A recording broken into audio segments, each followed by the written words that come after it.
విజయవాడ వేదికగా జీడి మామిడి సాగుపై నిర్వహించిన 2 రోజుల జాతీయ సదస్సు ఘనంగా ముగిసింది.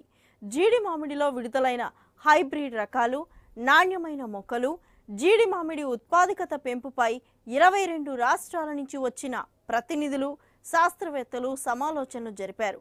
జీడి మామిడి సాగులో సుస్థిర సేద్య విధానాల ద్వారా అధిక ఆదాయం సాధ్యమవుతుందని ఉద్యాన శాఖ కమిషనర్ చిరంజీవి చౌదరి సూచించారు. జీడిపప్పుతో విలువ ఆధారిత ఉత్పత్తుల తయారీపై దృష్టి పెట్టాలన్నారు. ఉద్యాన రైతులు ఎదుర్కొంటున్న సమస్యలను గుర్తించి పరిష్కార మార్గాలు చూపాలని శాస్త్రవేత్తలను కోరారు.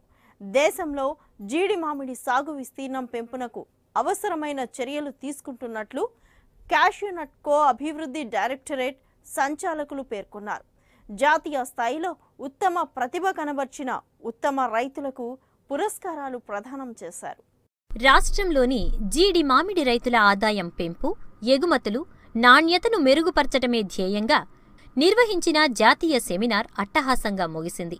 జాతీయ ఉద్యాన పరిశోధనా విభాగం, రాష్ట్ర ఉద్యాన విశ్వవిద్యాలయం, రాష్ట్ర ఉద్యాన శాఖలు సంయుక్తంగా ఈ కార్యక్రమం నిర్వహించాయి. విజయవాడలోని ది గేట్వే హోటల్ వేదికగా నిర్వహించిన 2 రోజుల జాతీయ స్థాయి సమావేశానికి 22 రాష్ట్రాల ప్రతినిధులు, జీడి మామిడి అనుబంధ ఉత్పత్తుల పరిశ్రమల నిర్వాహకులు, రైతులు హాజరయ్యారు. ఈ కార్యక్రమాన్ని directorate of cashew nut and cocoa development సంచాలకులు డాక్టర్ వెంకటేష్ ఎన్హుబల్లితో కలిసి రాష్ట్ర ఉద్యాన కమిషనర్ చిరంజీవి చౌదరి ప్రారంభించారు. డాక్టర్ వైఎస్ఆర్ ఉద్యాన వర్సిటీ అభివృద్ధి చేసిన జీడి మామిడి రకాలు, ఇతర ఉద్యాన పంటలను పరిశీలించారు. వాటి వివరాలు, విస్తరణపై ఆరా తీశారు. ఉత్పాదక వ్యయం తగ్గింపు, దిగుబడుల వృద్ధి, గిట్టుబాటు ధరల కల్పన ద్వారా జీడి మామిడి తోటల సాగు విస్తీర్ణం పెంపొందించే అవకాశముందని జాతీయ సదస్సు సమాలోచనలు చేసింది. జీడి మామిడి ద్వారా అధిక దిగుబడులు తీస్తున్న రైతుల విజయ గాథలను పుస్తకాల రూపంలో ప్రచురించాలని వక్తలు సూచించారు. అన్ని రాష్ట్రాల రైతులను, ఔత్సాహికులను ఆయా ఆదర్శ క్షేత్రాలకు తీసుకెళ్లి చూపించాలన్నారు. సుస్థిర సేద్యం ద్వారానే జీడి మామిడిలో మంచి ఆదాయం పొందే అవకాశముందని కమిషనర్ చిరంజీవి చౌదరి స్పష్టం చేశారు. జీడిపప్పు విలువ ఆధారిత ఉత్పత్తుల ద్వారా అధిక ఆదాయం పొందే వీలుందన్నారు. దేశవ్యాప్తంగా జీడి మామిడిలో జరిగే పరిశోధనలు, వినూత్న సాగు పద్ధతులను క్షేత్రస్థాయికి చేర్చి సగటు రైతుల ఆదాయాన్ని రెట్టింపు చేసే ప్రయత్నాన్ని కొనసాగిస్తామన్నారు. Directorate of cashew and cocoa development Cochin వాళ్ళు జస్ట్ ఒక 2 months బ్యాక్ మనకు రిక్వెస్ట్ చేశారు కి నేషనల్ లెవెల్లో జీడి మామిడి కాన్ఫరెన్స్ ఆర్గనైజ్ చేయాలి, మన గవర్నమెంట్ ఆఫ్ ఆంధ్రప్రదేశ్ ఇంట్రెస్టెడ్ ఉంటే మనం ఇక్కడ చేసుకోగలుగుతాము. సో మేము వెంటనే హామీ ఇచ్చినాము. సో అదే కోసం ఈరోజు మన దేశం నుంచి దాదాపు ఒక 16-17 రాష్ట్రం నుంచి ఈరోజు డెలిగేట్స్ ఇక్కడికి వచ్చారు. అంటే జీడి మామిడిలో మనం కొత్త వెరైటీ, అదేవిధంగా మనం అగ్రానమికల్ ప్రాక్టీసెస్, ప్రొసెసింగ్కి అవసరం ఉన్న టెక్నాలజీ, అవే కాకుండా వాల్యుయేటెడ్ ప్రొడక్ట్స్. అంటే మామూలుగా ఇప్పుడు ఏమవుతుందంటే జీడి మామిడిలో ఒక జీడి నట్స్ అంటే క్యాష్యూ నట్స్ మాత్రమే ఎక్కువగా మార్కెట్ అవుతుంది, కానీ చాలా బై ప్రొడక్ట్స్కి అవకాశం ఉన్నాయి. ఇప్పుడు ఎగ్జిబిషన్లో కూడా మీరు చూసి ఉంటారు. అంటే మనకు క్యాష్యూ షెల్ నుంచి ఆయిల్ ఎక్స్ట్రాక్ట్ చేసుకొని అది ఇండస్ట్రీస్లో చాలా డిమాండ్ ఉన్నాయి. అది మామిడి నుంచి రకరకాల ప్రొడక్ట్స్, ఇప్పుడు చాక్లెట్స్ రకరకాల ఉన్నాయి, డ్రింక్స్ అన్నీ ఉన్నాయి. సో ఇవన్నీ మనం ఎంకరేజ్ చేసినట్టయితే, తర్వాత దీనికి అవసరం ఉన్న టెక్నాలజీ కూడా ప్రతి రాష్ట్రంలో మనం ఏర్పాటు చేసినట్టయితే, దీనివలన ఏదో మనం రైతుకి రెట్టింపు ఆదాయం రావాలి, అది చేయటంలో మనకు ఈజీగా ఉంటుంది. కాబట్టి ఈ 2 daysలో ఈరోజు సైంటిఫిక్ కమ్యూనిటీ నుంచి కూడా చాలామంది సైంటిస్టులు వచ్చి ఉన్నారు, మన ఆఫీసర్స్ ఉన్నారు, ప్రోగ్రెసివ్ ఫార్మర్స్ ఉన్నారు, డిసిసిడో నుంచి సీనియర్ ఆఫీసర్స్ ఉన్నారు, గవర్నమెంట్ ఆఫ్ ఇండియా నుంచి ఆఫీసర్స్ ఉన్నారు. సో అందరు స్టేక్ హోల్డర్ ఈ 2 daysలో డిఫరెంట్ థీమ్స్ మీద చర్చ చేసుకొని దీనికి ఒక ఫైనల్ రిపోర్ట్ తయారు చేసుకొని, ఆ రిపోర్ట్ మీద ఇంకా ఏదైనా అనుకోండి గవర్నమెంట్ ఆఫ్ ఇండియాలో పాలసీ డిసిషన్స్ తీసుకోవాలి, లేకపోతే మనం ఈ ఫండింగ్ ప్యాటర్న్ మార్చాలి, అటువంటి కూడా డిసిజన్ జరుగుతుంది. అవే కాకుండా ఈ బెస్ట్ ప్రాక్టీసెస్ ఈరోజు మీరు చూశారు, కొంతమంది ఫార్మర్స్కి జాతీయ స్థాయిలో అవార్డు ఇవ్వడం జరిగింది. ఇప్పుడు కొంతమంది నర్సరీ నుంచి దాదాపు ఒక 60 నుంచి 65 లక్షల నర్సరీ నుంచి సంపాదించుకుంటున్నారు, అంటే వాళ్ళు ఖర్చు పోగా. ఇంకొక రైతు చెప్పారు దాదాపు 35 లక్షల నర్సరీ నుంచి సంపాదించుకుంటున్నారు. ఒక రైతు ఒక హెక్టేర్కి 4,35,000 వాళ్ళకి ఆదాయం వచ్చింది. సో ఇలాంటి మనకు కేస్ స్టడీస్ ఉన్నప్పుడు మిగతా ప్రాంతంలో కూడా మనం ఇట్లా ఎందుకు చేయలేకపోతున్నాము. సో ఈ 2 డేస్లో అవి అన్నీ మనం చర్చ చేసుకొని లోతులో దానికి ఒక డాక్యుమెంటేషన్ చేసేసి మన రకరకాల లాంగ్వేజ్లో ఏ రాష్ట్రంలో ఏ లాంగ్వేజ్ అవసరం ఉంటే ఆ లాంగ్వేజ్ కమ్యూనికేట్ చేయడం, ఎక్స్పోజర్ విజిట్లో పంపడం. సో వీటన్నిటికీ ఉద్దేశం అది ఉంది. I'm confident that this conference will help Andhra Pradesh. ఎందుకంటే ఆంధ్రప్రదేశ్లో ఇప్పుడు అందరు ఇక్కడికి వచ్చినారు కాబట్టి మాకు ఒక మంచి అవకాశం దొరికింది మన రాష్ట్రం చూపించడానికి, మనం చేసే యాక్టివిటీ చూపించడానికి కూడా, and also to communicate with all these people. ఇప్పుడు ఆంధ్రప్రదేశ్ రాష్ట్రంకి వచ్చినట్టయితే ఒకటి అంటే ఉద్యానవన పంట మనం గత ఒక 3-4 సంవత్సరంలో చూసినట్టయితే మనం మంచి అభివృద్ధి బాటలో మనం ఉన్నాము. ముఖ్యంగా మన రాయలసీమ ప్రాంతంలో మనం చూసినట్టయితే అక్కడ రకరకాల పంట, ఒక అనంతపూర్లో చూసినట్టు దాదాపు ఒక 25-30 వెరైటీ క్రాప్స్ వాళ్ళు ఉద్యానవన పంటలు చేసుకుంటున్నారు. మన కూడా ఈరోజు కేంద్ర ప్రభుత్వం నుంచి, రాష్ట్ర ప్రభుత్వం నుంచి మనకు అవసరం ఉన్న బడ్జెట్ కూడా మనం కేటాయిస్తున్నాము. ముఖ్యంగా ఇది జీడి మామిడి మనం చూసినట్టయితే మన రాష్ట్రంలో మనం ఇప్పుడు 2వ స్థానంలో జాతీయ స్థాయిలో ఉన్నాము ప్రొడక్టివిటీలో. కానీ ఇంకా ప్రొడక్టివిటీ పెంచవలసిన అవసరం ఉంది. ఈరోజు దాదాపు ఒక 800 అంటే 0.8 to 0.9 మెట్రిక్ టన్స్ ఒక హెక్టేర్కి వస్తుంది. కానీ అది మనం 1.3, 1.4 టన్కి కూడా చేయడానికి అవకాశం ఉన్నాయి. సో ఒకటి అంటే మనం ఈ దిగుబడి పెంచుకోవడం, అది ఒకటి. రెండోది వాల్యూ యాడెడ్ ప్రొడక్ట్స్లో మన దగ్గర ఇంకా చాలా చేయవలసిన ఉన్నాయి. ముఖ్యంగా ఈరోజు మనకు పలాసలో కానీ, వేటపాలెంలో, ఈస్ట్ గోదావరిలో కొంత ప్రాంతం, విశాఖపట్నంలో కొంత ప్రాంతంలో క్యాషు ప్రాసెసింగ్ యూనిట్స్ ఉన్నాయి. ఇప్పుడు ఓలంకి 2 పెద్ద ఫ్యాక్టరీస్ ఉన్నాయి. సో అది దాంట్లో ఇది క్యాషు షెల్ ఆయిల్ కూడా కొన్ని యూనిట్స్కి ఎస్టాబ్లిష్ చేయడానికి మనం అసిస్టెన్స్ ఇస్తున్నాము. సో ఆంధ్రప్రదేశ్ రాష్ట్రం నుంచి మనం ఉన్న ప్రణాళికలు ఒకటి, ఈ పాత ప్లాంటేషన్స్ ఎక్కడెక్కడ ఉన్నాయి, ఎక్కడ దిగుబడి తక్కువ వస్తుంది, అక్కడ మనం కెనపీ మేనేజ్మెంట్ రీజువనేషన్ ద్వారా, అంటే దాంట్లో మనం రైతుకి ట్రైనింగ్ కాకుండా ఫైనాన్షియల్ అసిస్టెన్స్ కూడా ఇస్తున్నాము. సో దాని ద్వారా ఆ ప్లాంటేషన్స్కి రివైవ్ చేసుకొని దిగుబడి పెంచుకోవడం. రెండోది కొత్త ప్లాంటేషన్స్ ఎక్కడైనా మనం చేసుకుంటున్నాము, దాంట్లో మనం ఇప్పుడు గ్రాఫ్టెడ్ వెరైటీ, దాంట్లో కూడా ఇప్పుడు బాపట్లకి కొత్తగా రిలీజ్ అయింది 10-11 వెరైటీ కూడా ఉన్నాయి. ఇంతకుముందు పాత ప్లాంటేషన్స్ రెయిన్ఫెడ్ ఉంటాయి. రెయిన్ఫెడ్ ఉంటే దాంట్లో ఎక్కువ దిగుబడి రాదు. కాబట్టి మనం ఈ మైక్రో ఇరిగేషన్, డ్రిప్ ఇరిగేషన్ కూడా రాష్ట్ర ప్రభుత్వం నుంచి అంటే చాలా ఎక్కువ సబ్సిడీ ఇస్తున్నాము. కాబట్టి అది కూడా మనం ఎంకరేజ్ చేసుకుంటున్నాము. అవే కాకుండా నాలుగోది మనం ఇంటర్ క్రాపింగ్. ఎందుకంటే ఇంతకుముందు కూడా నేను ఇనాగరల్ అడ్రస్లో చెప్పాను, ఒక క్యాషు ప్లాంటేషన్ మీద ఇయర్ వరకు డిపెండెంట్ ఉంటే రైతుకి అంతా ఇన్కమ్ రాదు. కాబట్టి దీంట్లో కంపాటబుల్ క్రాప్స్, పైనాపిల్ కానీ, ఫ్లవర్స్ ఉన్నాయి, కొన్ని వెజిటేబుల్స్ ఉన్నాయి, స్పైసెస్ ఉన్నాయి, అది కూడా మన రాష్ట్రంలో మనం ఎంకరేజ్ చేసుకుంటున్నాము. అదేవిధంగా డిజీజ్ అండ్ పేస్ట్ మేనేజ్మెంట్లో IPM, ఇంటిగ్రేటెడ్ పేస్ట్ మేనేజ్మెంట్, అది కూడా డిపార్ట్మెంట్ పరంగా మనం ఏర్పాటు చేసుకుంటున్నాము. వాటర్ సెక్యూరిటీకి ఫామ్ పౌండ్, ఈ పెరెనియల్ క్రాప్స్ ఎక్కడైనా మన రాష్ట్రంలో ఉన్నాయి అక్కడ, ఎందుకంటే ఇంకా రాబో కాలంలో వాటర్ కొరత ఇంకా పెరుగుతుంది, నీళ్ళు కొరత. కాబట్టి ఈ ఫామ్ పౌండ్ కూడా సబ్సిడీ రూపంలో ప్రతి ఒక్క రైతు ఎవరైనా ముందుకు వస్తే వాళ్ళకి మనం ప్రోత్సాహంగా ఇస్తున్నాము. దేశవ్యాప్తంగా జీడి మామిడి తోటల పెంపకం, ఉత్పత్తిలో ఏపీది 2వ స్థానం. అయితే ప్రకృతి విపత్తుల విజృంభణతో ఈ ఏడాది ఉత్తరాంధ్రలో తోటలు తుడిచిపెట్టుకుపోయాయి. ప్రాసెసింగ్ యూనిట్లు మూతపడ్డాయి. ఎగుమతులకు మంచి అవకాశం జీడిపప్పు ఉత్పత్తిని పెంచాలని కేంద్ర, రాష్ట్ర ప్రభుత్వాలు నిర్ణయించాయి. ఈ మేరకు రాష్ట్ర ఉద్యానవన శాఖ మిగతా రాష్ట్రాలతో జీడి మామిడిలో నూతన రకాలు, ఉత్పాదకత పెంపుపై అవగాహన కల్పిస్తోందని కృష్ణా జిల్లా ఉద్యాన ఉప సంచాలకులు తెలిపారు. నేషనల్ సెమినార్ అనేది ఈ జీడి మీద జరుగుతుంది. ఈ జీడి చేసే అన్ని రాష్ట్రాలు, మన రాష్ట్రంలో, మన దేశంలో ఉన్నటువంటి రాష్ట్రాలు, ముఖ్యంగా కేరళ, తమిళనాడు, బెంగళూరు, అలాగే ఆంధ్రప్రదేశ్, గోవా, మహారాష్ట్ర, ఈ యొక్క రాష్ట్రాల నుంచి ఈ జీడి సంబంధించినటువంటి శాస్త్రవేత్తలు వచ్చారు. వీళ్ళు ఇక్కడికి వచ్చి ఈ రోజున ఈ జీడిలో దిగుబడులు పెంచడం ఏ విధంగా చేయాలి, అలాగే మంచి మెటీరియల్ ఏంటి, ఎలా ఉండాలి మనం సెలెక్ట్ చేసుకొని మనం వేసుకున్నట్లయితే, ఈ జీడి పంట వేసుకున్నట్లయితే మంచి దిగుబడి రావడానికి, అలాగే రైతుకు కూడా ఆర్థికంగా బాగా ఉపయోగపడతాయని చెప్పేసి వాళ్ళ ఉద్దేశం. మరి దీని మీద ఈరోజు ఈ కార్యక్రమం జరుగుతుంది. ఇది 2 రోజులు. హుద్హుద్, తిత్లీ తుపాను బీభత్సానికి ధ్వంసమైన ఉత్తరాంధ్ర జీడి మామిడి తోటలకు పునరుజ్జీవనం ఎలా తీసుకురావాలనే దానిపై directorate of cashew nut and cocoa development ప్రతినిధులు జాతీయ స్థాయి సమావేశంలో చర్చించారు.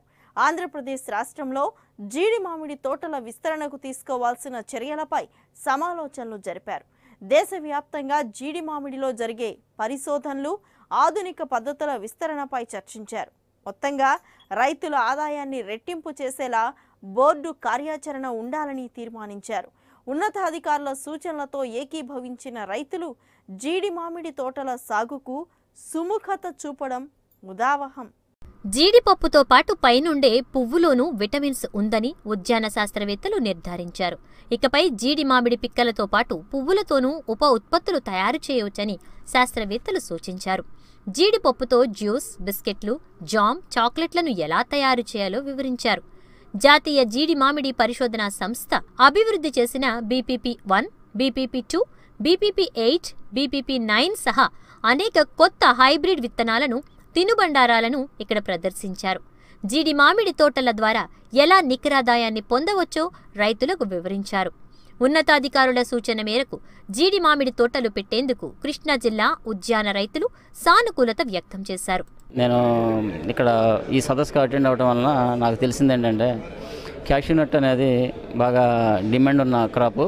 దీన్ని సాంకేతికత జోడించి వాల్యూ ఎడిషన్ చేసి బాగా మంచి క్వాలిటీ తీసుకురాగలిగితే మంచి ఉపయోగం ఉంటుందని చెప్పేసి చెప్పారు. దీనికి హార్టికల్చర్ డిపార్ట్మెంట్ తోడ్పాటు కూడా ఇస్తామని చెప్పేసి చెప్తున్నారు. రైతులను ఎంకరేజ్ చేస్తామని అంటున్నారండి. దీని రిక్వైర్మెంట్ క్యాష్యూ నట్ విదేశాలకు చాలా ఎక్కువగా ఎగుమతి అవటం వలన దీనివలన డిమాండ్ దృష్ట్యా దీనికి మంచి ప్రోత్సాహకాలు అందిస్తామంటున్నారు. మేలు జాతి వంగడాలు ఇస్తామంటున్నారు. దీన్ని ఇలా సాగు చేయటం వల్ల మాత్రం చాలా ఉపయోగకరంగా ఉంటుందండి. వాల్యుయేషన్ చేసి టెక్నాలజీని అందిపుచ్చుకొని సాగు విధానాల్లో మెలకులు తెలుసుకొని చేయటం వలన ఇది చాలా ఉపయోగకరంగా ఉంటుందండి. దీన్ని ఏరియా ఎక్స్పెన్షన్ పెంచాలని గవర్నమెంట్ ఆఫ్ ఆంధ్రప్రదేశ్ హార్టికల్చర్ చాలా దృక్పథంతో ఉందండి. మాది మెట్ట ప్రాంతం అండి. మెట్ట ప్రాంతంలో మేము ఆర్గానిక్ వరి వ్యవసాయం సాగు చేస్తున్నాము.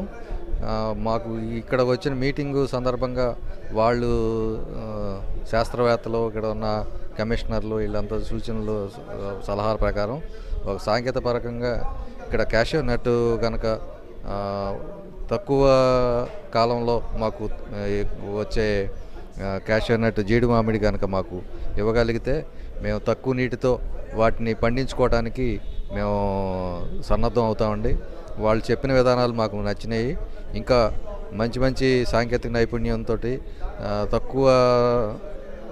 తక్కువ కాలంలో పండే ఈ జీడి మామిడి మొక్కల్ని ఇప్పిస్తే మేము పండించడానికి కూడా మేము సిద్ధంగా ఉన్నాం. మాది పూర్తి స్థాయిలో నూజివీడు కానీ మైలవరం కానీ మామిడి తోటల ఏరియా అండి.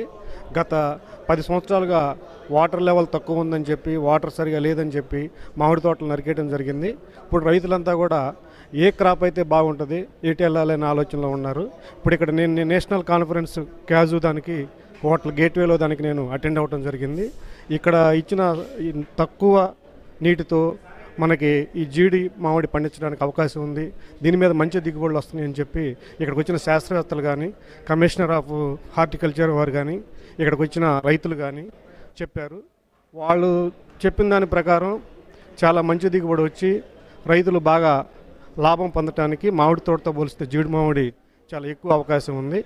మాకు రాబోయే రోజుల్లో మైలవరం ఏరియా కానీ, నూజివీడు ఏరియా కానీ ఇప్పుడు ప్రజెంట్ చాలా భూమి ఖాళీగా ఉంది కాబట్టి చాలామంది రైతులు ఈ జీడి మామిడి పండించడానికి చాలా మంచి అవకాశం ఉంది.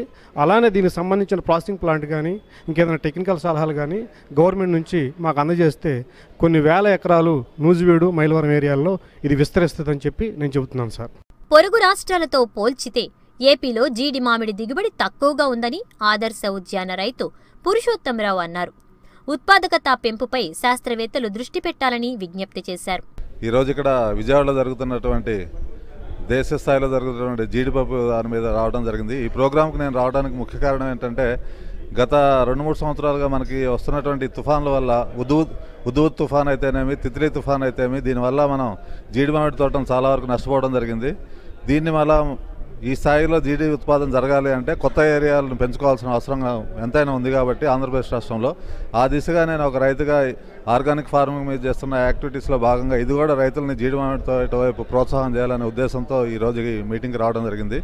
అదేవిధంగా ఉత్పాదక విషయానికి వచ్చేసరికి ఆంధ్రప్రదేశ్ రాష్ట్రం చాలా వెనుకబడి ఉంది. హెక్టార్కి కనుక ఈరోజు మనం చూసుకున్నట్టయితే 600 నుంచి 650 కేజీలు మాత్రమే మనం పంట దిగుబడి తీసుకుంటున్నాం. అదే మహారాష్ట్ర కానివ్వండి, బెంగాల్ కానివ్వండి 1200 నుంచి 1300 కేజీలు హెక్టార్కి వాళ్ళు పంట దిగుబడి సాధిస్తున్నారు. కాబట్టి ఈ దిశగా కూడా రైతుల్ని అవేర్నెస్ చేయాల్సిన అవసరం ఎంతైనా ఉంది. అందులో భాగంగానే నేను ఈరోజు ఈ కార్యక్రమానికి రావడం జరిగింది. రానున్న సంవత్సరాల్లో జీడి మామిడి తోటలు విస్తీర్ణం పెరగాలి అంటే రైతులకు దాని మీద మరింత అవగాహన కార్యక్రమాలు కల్పించాల్సిన అవసరం ఎంతైనా ఉన్నది.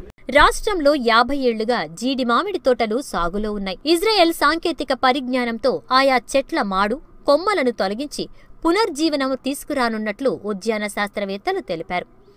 సాఫ్ట్ వుడ్ గ్రాఫ్టింగ్ విధానంలో పాత చెట్లకు అంట్లు కట్టి తోటలను పునర్వ్యవస్థీకరించే ప్రక్రియ కొనసాగుతోందన్నారు. అదనపు ఆదాయం కోసం జీడి మామిడిలో అంతర పంటల సాగును ప్రోత్సహిస్తున్నామని జీడి మామిడి పరిశోధనా స్థానం ప్రధాన శాస్త్రవేత్త డాక్టర్ ధనుంజయరావు తెలిపారు. మన రాష్ట్రంలో దరిదాపుగా 1,65,000 హెక్టార్ల విస్తీర్ణంలో మన జీడి మామిడి సాగు చేస్తూ ఉన్నాం. 1,00,000 మెట్రిక్ టన్నుల దిగుబడి మనం సాధిస్తూ ఉన్నాం. అలాగే మనకి ప్రొడక్టివిటీ అంటే ఉత్పాదక చూసుకున్నట్టయితే ఒక 800 కేజీ ఒక హెక్టార్కి మనం సాధిస్తూ ఉన్నాం. జీడి మామిడి కనుక చూసుకున్నట్టయితే దరిదాపుగా మనకి అందరూ తెలిసిన పంటే. మరి జీడిపప్పుకి చాలా డిమాండ్ ఉంది. 800 నుంచి 1000 రూపాయల వరకు ఉండేటటువంటి కేజీ మరి ధర పలుకుతూ ఉంది. మరి ఇటు చూసుకున్నట్టయితే మనం కావాల్సిన డిమాండ్ను మనం మీటుకోలేకపోతున్నాం. అందుకనే మన ఆఫ్రికన్ కంట్రీస్ నుంచి దరిదాపుగా ఒక 50% ఈ టెంకలు అంటే నట్స్ని మనం నట్స్ని మనం దిగుమతి చేసుకుంటూ ఉన్నాం. అందుకని ఎంత పండించినా కానీ రైతులకి మంచి గిట్టుబాటు ధర దొరికేటటువంటి పంట ఏదైనా చెప్పుకోవాలంటే మన జీడి మామిడి ముఖ్యంగా చెప్పుకోవచ్చు. మన జీడి మామిడి ఎక్కువగా మన శ్రీకాకుళం, విశాఖపట్నం, విజయనగరం, అలాగే తూర్పుగోదావరి, పశ్చిమ గోదావరి, గుంటూరు, ప్రకాశం, అలాగే కొంత ప్రాంతంలో నెల్లూరు, కావలి ప్రాంతాల్లో ఎక్కువగా కోస్తా తీర వెంబడి ఎక్కువగా సాగు చేస్తూ ఉన్నాం. జీడిలో అంటే మనకి దిగుబడి ఎందుకు తక్కువ ఉంది మనం చూసుకున్నట్టయితే ఈరోజు మన నేషనల్ సెమినార్ అంటే ఈరోజు రేపు 2 రోజులు జరుగుతూ ఉన్నాయి. ఎందుకంటే ఇక్కడ మరి 22 రాష్ట్రాల నుంచి మరి రైతులు వచ్చారు, అలాగే శాస్త్రవేత్తలు, అలాగే మన ఇండియన్ గవర్నమెంటు, అలాగే స్టేట్ గవర్నమెంట్ అధికారులు, మరి పాలసీ మేకర్స్ వీళ్ళందరూ కూడా వచ్చి ఈ జీడి మామిడికి ఎగుమతికి బాగా అవకాశం ఉంది. కాబట్టి మరి ఈ ఎగుమతి చేయడానికి దీనికి ఒక మెయిన్ సమస్యలు ఏంటి, మరి రైతులు ఎదుర్కొన్నటువంటి సమస్యలు ఏంటి, వ్యాపారస్తులు ఎదుర్కొన్నటువంటి సమస్యలు ఏంటి అనే దాని మీద క్షుణ్ణంగా మరి ఈరోజు రేపు 2 రోజులు డిస్కషన్ జరుగుతుంది. దానిలో ఉన్నటువంటి సమస్యలను మేము శాస్త్రవేత్తలుగా మరి మా దృష్టికి వచ్చినటువంటి సమస్యలను మేము వాళ్ళకి చెప్పటం, అలాగే మరి కొత్త సమస్యలు ఎదుర్కొన్నప్పుడు ఆ సమస్యలను కూడా మేము మా పరిశోధనలు చేసి మరి మేము వాళ్ళకి అందించడం అనేది జరుగుతుంది. ఈరోజు చూసుకున్నట్టయితే డాక్టర్ వైఎస్ఆర్ ఉద్యాన విశ్వవిద్యాలయం కింద మాది బాపట్ల జీడి మామిడి పరిశోధనా స్థానంలో దరిదాపుగా 10 రకాలు మేము విడుదల చేయటం అనేది జరిగింది. ఎందుకంటే మనకి ముఖ్యంగా దిగుబడి ఎక్కువ రావాలి, అలాగే గింజ సైజు బాగా ఉండాలి. కాబట్టి ఇతర దేశాలకి మనం ఎక్స్పోర్ట్ చేయాలన్నా, లోకల్గా మంచి డిమాండ్ కావాలన్నా, మరి మంచి అంటే పప్పు సైజు బాగా పెద్దదిగా ఉండాలి. కాబట్టి మనకి బాపట్ల 8, 9 అనేటువంటి హైబ్రిడ్స్ని మన సిఫారసు చేయడం జరుగుతుంది. అలాగే 5, 6 రకాలు కూడా మనం సిఫారసు చేసి రైతాంగానికి ఇస్తున్నాం. అలాగే బాపట్ల 1, 2 అనే మన హైబ్రిడ్స్ని కూడా మంచి ప్రాచుర్యంలో ఉంది. ఈ మధ్య మేము 2017లో బాపట్ల 10, 11 అనే రకాలను మేము విడుదల చేయడం అనేది జరిగింది. ఎందుకంటే మంచి దిగుబడి ఇవ్వటమే కాకుండా ఈ యొక్క నట్ సైజు ఏదైతే మన గింజ పరిమాణం కూడా అంటే 200 అంటే నట్ వెయిట్ 210 కౌంట్ కనుక ఉన్నట్టయితే మనకి ఇతర దేశాలకు ఎక్స్పోర్ట్ చేయడం అవకాశం ఉంటుంది. అందుకని మేము అంటే ఈ జీడి మామిడి పంటలో ఇతర దేశాలకు ఎక్స్పోర్ట్ చేయాలంటే మరి నట్ సైజ్ అంటే గింజ యొక్క పరిమాణం బాగా ఉండాలా, తర్వాత ఇది మంచి దిగుబడి రావాలా, తర్వాత పురుగులు తెగుళ్ళకు తట్టుకునేటువంటి గుణం కలిగి ఉండాలి. కాబట్టి మన రాష్ట్రంలో మా యొక్క పరిశోధనలో తేలింది ఏంటంటే దరిదాపుగా ఒక 80%, 90% ఈ చెట్లన్నీ కూడా అంటే విత్తనం ద్వారా వచ్చినటువంటి ఈ ఎక్కువగా ఫారెస్ట్ ఏరియాల్లో ఈ విత్తనం ద్వారా ఉన్నటువంటి చెట్లు ఉండటం వల్ల దిగుబడి బాగా రావటం, తర్వాత ఎక్కువగా ఓల్డ్ అయిపోయినటువంటి చెట్లు ఉండటం వల్ల మనకి దిగుబడి బాగా తగ్గిపోతుంది. అందుకని ఏంటంటే మేము సాఫ్ట్ వుడ్ గ్రాఫ్టింగ్ ద్వారా ఏదైతే మనం అంట్లు అంటున్నామో అది బాగా సక్సెస్ అయింది. మనకి 90% వరకు బాగా సక్సెస్ రేట్ ఉంది. తర్వాత మనం సిఫారసు చేసి మనం ఈ బాపట్ల జీడి మామిడి పరిశోధనా స్థానంలో రూపొందించినటువంటి రకాలు మరి మన రాష్ట్రంలోనే కాకుండా దరిదాపుగా ఒక 10-15 రాష్ట్రాల్లో మన రకాలు మంచిగా ప్రాచుర్యం పొందినాయి, మంచి దిగుబడి ఇస్తూ ఉన్నాయి. మరి అలా కాకుండా ఈ గింజ పరిమాణం కూడా బాగా ఉండటం, దిగుబడి రావడం వల్ల కూడా ఎక్కువగా మాకు ప్లాంట్ మెటీరియల్ చాలా డిమాండ్ ఉంది. దాని తగ్గట్టుగా ఈ మధ్య మేము ఎక్కువగా ఈ క్వాలిటీ ప్లాంట్ మెటీరియల్ సప్లై చేయాలనే ఉద్దేశంతో ఎక్కువ మొత్తంలో మేము అంట్లు తయారు చేసి అమ్మటం అనేది జరుగుతుంది. అంతేకాకుండా మా పరిశోధనా స్థానంలో మరి కొమ్మ కత్తిరింపులు, మరి అంతర పంటలు, మరి హై డెన్సిటీ ప్లాంటింగు, అలాగే ఈ పాత చెట్లు ఏదైతే ఓల్డ్ చెట్లు అయితే ఉన్నాయో వాటిని పునరుద్ధరించి మరి టాప్ వర్కింగ్ ద్వారా కూడా అనేక రకాల పరిశోధనలు మా జీడి మామిడి పరిశోధనా స్థానంలో జరుగుతూ ఉన్నాయి. మరి రైతులు చాలామంది వస్తూ ఉన్నారు. మీ యొక్క సందేహాలు సమస్యలు ఉంటే అంటే ఎక్కువగా ఈ మధ్య రైతులు మాకు చెప్పేది ఏంటంటే ఈ కాండం మరియు వేలు తొలిచేటటువంటి పరుగు చాలా ఎక్కువగా ఉంది. ఈ పురుగు రావడం వల్ల ఎక్కువ చెట్లు చనిపోతున్నాయి అనేది బాగా సమస్యగా ఉంది. దీని మీద కూడా మేము మా దగ్గర ఉన్నటువంటి ఈ శాస్త్ర సాంకేతిక పరిజ్ఞానం రైతులకు ఇస్తూనే ఉన్నాం. ఇంకా కూడా దానికి కంట్రోలింగ్ స్టేజ్ అంటే చిన్న వయసులో మనం ఎప్పుడైతే పురుగు సోకిద్దో ఆ టైంలో మనం తీసుకుంటే మరి త్వరగా కంట్రోల్ అవుతుంది. అలాగే బాగా ముదిరిపోయినప్పుడు తీసుకున్నా కానీ సరిగ్గా ఫలితాలు ఇవ్వటం లేదనేది రైతులు చెబుతూ ఉన్నారు. దాని మీద ఇంకా పరిశోధన చేస్తూ ఉన్నాం. తర్వాత టీ మస్కిటో బగ్ అనేది ఎక్కువగా అంటే మన రాష్ట్రంలో మా ఏరియాలో కొంచెం తక్కువగా ఉంది, కొన్ని ప్రాంతాల్లో ఉంది. అది కూడా మనం ఈ కెమికల్స్ ఏదైతే ఉన్నాయో మనం సిఫారసు చేసినటువంటి ఈ పురుగు మందులతో మనకు ఈజీగానే కంట్రోల్ అవుతుంది. తర్వాత ఈ సంవత్సరం చూసుకున్నట్టయితే కొంచెం మనకు రాష్ట్రంలో కొంచెం పూత అనేది ఆల్రెడీ వచ్చింది కొన్ని ప్రాంతాల్లో, మా దగ్గర ఇప్పుడు వస్తూ ఉంది. సో కొంచెం లేట్ అయిందనే మనం చెప్పుకోవాలి. అంటే ఇది ఓ రకంగా చూసుకున్నట్టయితే ఈ పురుగులు తెగుళ్ళు తక్కువ రావడానికి అవకాశం ఉంటుంది. అందుకని రైతులు మా యొక్క పరిశోధనలు విస్తృతంగా ఉపయోగించుకోవాలి. మమ్మల్ని కూడా మీరు సంప్రదించవచ్చు. మా నంబర్ 7032774232. ఈ నంబర్ సంప్రదిస్తే మొక్కల వివరాలు కానీ సమస్యల గురించి కానీ చెప్పడానికి అవకాశం ఉంది. Thank you. జీడి మామిడి తోటల పెంపకం, నిర్వహణ, మెరుగైన యాజమాన్యంపై రైతు బృందాలకు తాము సాంకేతిక సహకారం అందిస్తామని టాటా ట్రస్ట్ ప్రతినిధులు తెలిపారు. జీడిపప్పు ఉత్పత్తిదారులను దళారుల బెడద నుంచి కాపాడి ఏ రోజుకా రోజు అధిక ధర పొందే వీలు కల్పిస్తామన్నారు.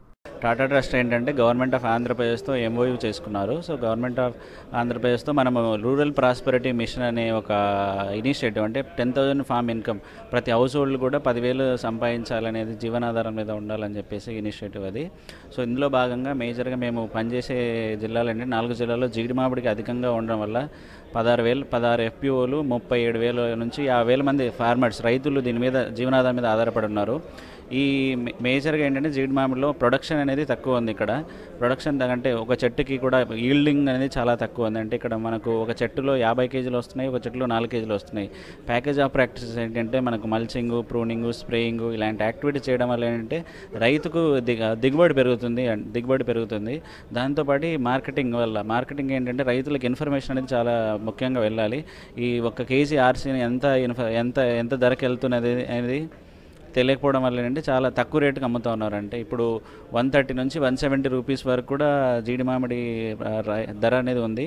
కానీ ఆ మెసేజ్ ఓలం ద్వారా ఏంటంటే ఓలం కంపెనీ, ఏపీ గవర్నమెంట్ కలిసి ఆ రైతులకు అనేది ఒక ఇన్ఫర్మేషన్ వెళ్తుంది.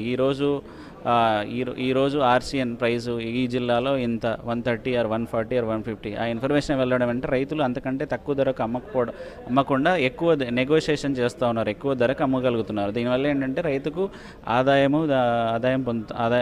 లభిస్తూ ఉంది ఎక్కువ. ఇక్కడ శ్రీకాకుళం జిల్లాలో ఏంటంటే బేసికల్గా మంచి క్వాలిటీ ఆఫ్ క్యాషు ఉందండి. అక్కడ W180 మంచి క్వాలిటీ, సీతంపేట ఐటీడీఏ పరిధిలో అండ్ ఆల్సో ప్లెయిన్ రీజన్లో శ్రీకాకుళం జిల్లాలో చాలా మంచి క్వాలిటీ ఆఫ్ క్యాషు పొందుతాం. బట్ ఏంటంటే ఈసారి బాగా క్లైమేట్ అండ్ ఈ హుద్హుద్ వల్ల ఏంటంటే చాలా పంట అనేది నాశనమైంది. 25,000 నుంచి 25,000 హెక్టార్ల వరకు పంట నాశనమైంది. దీనివల్ల ఏంటంటే మనం కొత్త ప్లాంటేషన్ వేయడానికి ఈవెన్ ఆల్రెడీ చర్యలు తీసుకున్నారు. కొత్త ప్లాంటేషన్ చేస్తున్నారు డిపార్ట్మెంట్ ఆఫ్ హార్టికల్చర్ వాళ్ళు. సో దీనివల్ల ఏంటంటే నిదానంగా ఒక 3-4 ఇయర్స్లో వాళ్ళకి మళ్ళీ ఇన్కమ్ అనేది స్టార్ట్ అవుతుందన్నమాట. మళ్ళీ వాళ్ళ ఒక 30,000-40,000 నుంచి ఒక 4 సంవత్సరాలు అయితే ఒక చెట్టుకు 2 కేజీలు రెండు కేజీల నుంచి ఒక 4 కేజీల వరకు వస్తుంది. దీనివల్ల ఏంటంటే ఎంప్లాయ్మెంటు, రైతులకు జీవనోపాధి, మళ్ళీ అక్కడ పలాస కూడా ఏంటంటే దగ్గరగా ఉంది కాబట్టి శ్రీకాకుళం జిల్లాలో వాళ్ళకు కూడా ఏంటంటే డొమెస్టిక్ మార్కెట్ మీద ఎక్కువ ఆధారపడి ఉంటారు కాబట్టి బయట నుంచి ఇంపోర్ట్ చేసుకోకుండా వాళ్ళు కూడా ఏంటంటే ఈజీగా వాళ్ళు ప్రాసెసింగ్ యూనిట్స్ చాలా రన్ అవుతాయి. ఏంటంటే చాలా ప్రాసెసింగ్ యూనిట్స్ మూతపడుతున్నాయి. ఒకటి ఏంటంటే ప్రైస్ బాగా ఎక్కువ అయిపోవడం వల్ల, ఇంకోటి వాళ్ళకి అవైలబిలిటీ ఆఫ్ ఆర్సెన్ లేకపోవడం వల్ల ఏంటంటే డొమెస్టిక్లో పలాస వాళ్ళ చాలామంది ఎంప్లాయ్మెంట్, యూత్, చాలామంది ఎస్హెచ్జి ఉమెన్స్ పనిచేస్తూ ఉన్నారు. సో అక్కడ పలాస అనేది డిపార్ట్మెంట్ ఆఫ్ హార్టికల్చర్ కానీ గవర్నమెంట్ కానీ మంచి ప్రోత్సాహం ఇస్తే మంచిగా ఆంధ్రప్రదేశ్కి మంచి గ్రోత్ ఉంటుందని ఆశిస్తున్నాం. దేశవ్యాప్తంగా జీడి మామిడి తోటల సాగు, నర్సరీల్లో ఉత్తమ ప్రతిభ చూపిన రైతులకు పురస్కారాలు ప్రదానం చేశారు. ఎన్ లక్ష్మీనారాయణ, పి సత్యనారాయణ, నాగాలాండ్కు చెందిన కెన్నత్, ఒడిశాకు చెందిన పి సేనాపతి, కేరళ నుంచి కురియన్, కర్ణాటక నుంచి సిద్దప్ప, సుభాష్ గౌడ్లు అవార్డులు అందుకున్నారు. నర్సరీ యాజమాన్యంలో సోలార్ నర్సరీ, శక్తి నర్సరీ, గ్రీవై నర్సరీ, మనోహర్ నర్సరీల యజమానులను ప్రశంసా పత్రాలతో అభినందించారు. అన్నదాతకు అందలం, అన్నపూర్ణకు అభిషేకం. మీ ఏపీ 24/7 రైతు రథంలో మరిన్ని విజయగాథలతో మళ్ళీ కలుద్దాం. నమస్కారం. వ్యవసాయ అనుబంధ రంగాల్లో సమస్యలతో రణానికి పరిష్కారాల సమాహారం. రైతు రథాన్ని సంప్రదించాల్సిన మా చిరునామా